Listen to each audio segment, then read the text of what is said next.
Sa Cebu City, biglang nagliyab ang isang motorsiklong binobomba ang silinyador bilang pampaingay sa pagsalubong ng bagong taon. Nasa frontline ng balitang yan si John Aroa.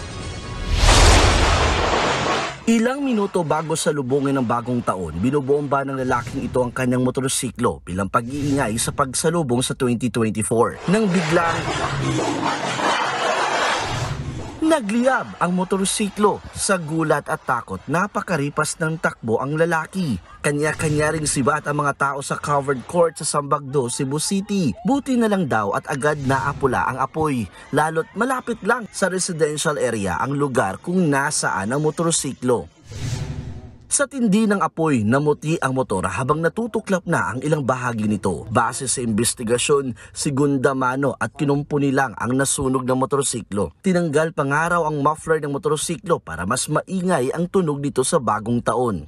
Tinanggal yung tambutso, rangrang, revolusyon. Pag revolusyon, mayroong leaking yung yung makina niya. Pagkatapos pag rangrang ni spark ang tambutso ni buga ng apoy, dinakip yung gasolina.